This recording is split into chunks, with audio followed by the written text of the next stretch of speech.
தம்பி என்னையா சொல்லுது? நான் போய் புள்ளத்தாச்சிக்கு விஷம் வைப்பானா? நீ இல்ல பாட்டி, ஆனா வேற யாரோ இதுல விஷம் கலந்திருக்கா. அவ சண்முகம், என்ன ஆச்சு உனக்கு? எதுக்கு இப்படி கண்டபடி முட்டாள் மாதிரி பேசுற? இல்லை, நான் முட்டாள் மாதிரி எல்லாம் பேசல.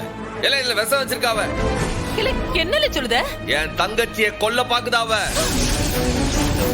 மச்சான், இது பெரிய வார்த்தை. கொஞ்சமாவது யோசிச்சுதான் பேசுதையா நீ? இல்லை, எல்லாம் யோசிச்சு தெரிஞ்சுதான் பேசுறேன். இதுல விஷம் கலந்திருக்கு. என் தங்கச்சியை குடிக்க விட மாட்டேன். இத ஏட்டி பாக்கியம், உன் மருமகனுக்கு கோட்டி பிடிச்சிருக்குன்னு நினைக்கிறேன். ஏட்டி, நல்ல விஷயம் நடக்கிற நேரத்துல என்னென்னவோ விட்டு பேசிக்கிட்டு இருக்கான் இவன். சண்முகம், இந்த பாட்டி தான் காலகாலமா நம்ம வீட்ல எல்லா பிரசவத்துக்கும் மருந்து கொடுக்கறாங்க. இவங்கள நீ நம்ப மாட்டியா? இல்லை, எனக்கு இவங்க மேல சந்தேகம் இல்ல. எனக்கு உன் அப்பா மேலதான் சந்தேகம்.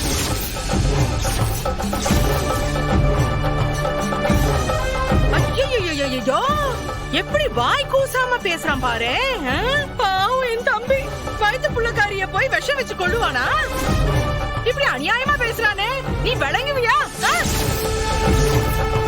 மச்சான், திடீர்னு என்ன ஆச்சு மச்சான் உனக்கு? எங்க அப்பா விஷம் வச்சாவன்னு உனக்கு யார் சொன்னா? இல்லை, எனக்கு உன் அப்பா மேல சந்தேகமா இருக்குல்ல. உன் அப்பா மொழியும் சரியில்லை, உன் அப்பன் செயலும் சரியில்லை. ஏன் உசுரே போனாலும் இதை ஏன் தங்கச்சியை குடிக்க விட மாட்டோம்ல. இல்ல கோட்டிக்காரா, நல்ல நேரம் போய்கிட்டு இருக்குல்ல.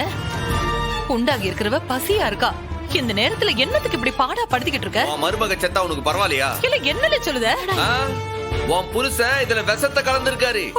என் தங்கச்சிய கொல்ல பாக்குதாரு. அது புரியுதா இல்லையா உனக்கு? என்ன சொல்லுத நீ? என் மேல பழி போறதே உனக்கு வேலையா போயிருச்சு. எதை வச்சு நான் விஷம் கலந்திருக்கேன்னு சொல்லுத நீ? எப்படி சொல்லுத? உன் மொழிய வச்சு சொல்லுதே. உன் சிரிப்ப வச்சு பச்சை புள்ளைய கூட கொல்ல தயங்க மாட்டே. நீ புள்ளாச்சி பொம்பளை சும்மா விட்டுறியா? நீ பேசுறது அந்த முருகனுக்கே அடுக்காது. நான் எதுவும் செய்யல. அந்த முருகன் மேல சத்தியமா சொல்லுத, நான் எதுவும் செய்யல. அதான் ஒண்ணு பண்ணுவோம், இந்த மருந்த அவரையே குடிக்க சொல்லுவோம். முதல்ல இந்த மருந்தை நீ வாங்கி குடி.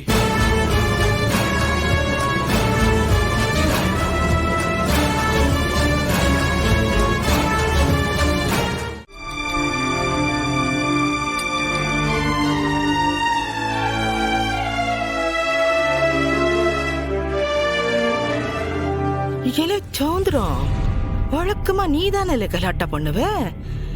இன்னைக்கு இவன் கலாட்டா பண்ணி நல்லா வாங்கி கட்டிக்கிதான்.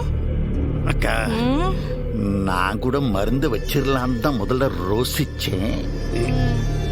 நல்ல வேலை வைக்கல. அதனால ஏன் உசிறு தப்பிச்சிருச்சு.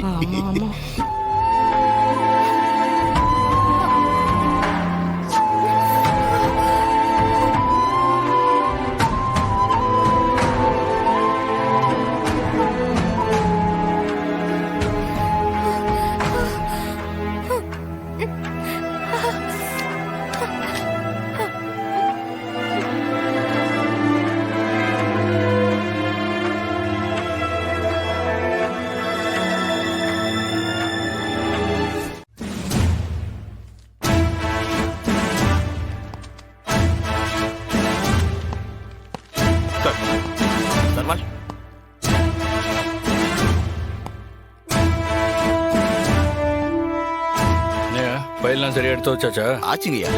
தேவையில்லாத ஃபைல் எல்லாம் வேற இடத்துக்கு மாத்தி வச்சிட்டேங்கய்யா. ஐயா, இந்த ஏடிஎஸ்பி மேடம் வந்ததும் வராததுமா நம்ம ஸ்டேஷனுக்கு எதுக்கு முதல்ல விசிட் பண்றாங்க? யாருக்கு தெரியும்? எப்படியும் உள்ள வரத்தானே போறாங்க. இன்னைக்கே வந்தாதானே நமக்கும் வேலையெல்லாம் மிச்சம், பிரச்சனையும் சீக்கிரம் முடியும். என்ன ஓய், என்ன இது சார்? யூனிஃபார்மை போட்டுக்கிட்டு சட்டை பட்டனை திறந்து வச்சிருக்கீரு. அந்த ஏடிஎஸ்பி வந்ததும் முதல்ல இதத்தான் பாப்பாங்க. Sorry sir. ட்ரெஸ் கோடு கரெக்டா இருக்கணும், எல்லா ரெக்கார்ட்ஸும் சுத்தமா இருக்கணும். சரிங்க சார்.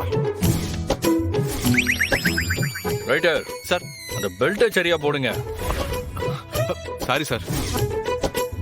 மேடம் வந்தா எவ்வளவு நேரம்லாம் இருப்பாங்கன்னு தெரியாது. 12 மணி ஆனா மேடம்க்கு சாப்பாடை கடையில போய் வாங்கணுமா, இல்ல அவங்க வீட்டுக்கு போய் எடுத்துட்டு வரணுமான்னு கேட்க வேண்டியது உங்க பொறுப்பு. ஓகே சார், நான் பாத்துக்கிறேன் சார். அப்புறம் டீ காஃபி குடிப்பாங்களான்னு தெரியல, அவங்க கிட்ட கேட்டு அதை வாங்கி தர வேண்டியதும் உங்க பொறுப்பு தான். சரிங்க சார், பாத்துக்கிறேன். வீரப்பா, என்ன இது ஸ்டேஷன் மாதிரி ஜாயின் பண்ண வந்துட்டீங்களோ? ஐயோ அண்ணன், பஸ்ல செயின் தெஃப்ட். யாரையும் இறங்க விடாம ஸ்டேஷனுக்கு பஸ்ஸ கொண்டு வந்திருக்கேன். யாரும் இறங்க வேணாம், எல்லாரும் உள்ளே இருங்க, செக் பண்ண அப்புறம் தான் இறங்கணும். எஸ்ஐ மேடம், ஜாயின் பண்றதுக்கு முன்னாடியே வேலையை ஆரம்பிச்சிட்டீங்க போல இருக்கே. இல்ல வீரா, மாமா. நீ எங்கல இங்க? மாமா, சர்டிபிகேட் வெரிஃபிகேஷனுக்காக என்னோட ஸ்டேஷனுக்கு புறப்பட்டேன். பஸ்ல செயின் தெஃப்ட் மாமா. யாரையும் இறங்க விடல. செக் பண்ணா செயின் கிடைச்சிரும் மாமா. அப்படித்தானே, பண்ணிடுவோம். ஒப்படாதே ஐயா, செக் பண்ணிருங்க. லேடிஸை செக் பண்றதுக்கு லேடி கான்ஸ்டபிளை யூஸ் பண்ணிக்கோங்க, சரிங்களா? சரிங்க சார். சீக்கிரம் ஓய், மேடம் வர நேரம். இந்த டிஸ்டர்பன்ஸ் எல்லாம் உங்களுக்கு பிடிக்காது. சீக்கிரமா சர்ச் பண்ணி முடிங்க. சரிங்க சார். யாரோட செயினமா காணோம்? என்னோடது தான் சார். நீங்க வாங்க. வாமா. இவங்க செயின் தான் சார் மிஸ் ஆயிடுச்சு. யாரோடதுமா செயின்? என் செயின் தான் சார். கோதுமை செயின் டிசைன் சார். 12 கிராம். அந்த நகையோட ரசீது கூட வச்சிருக்கேன் சார்.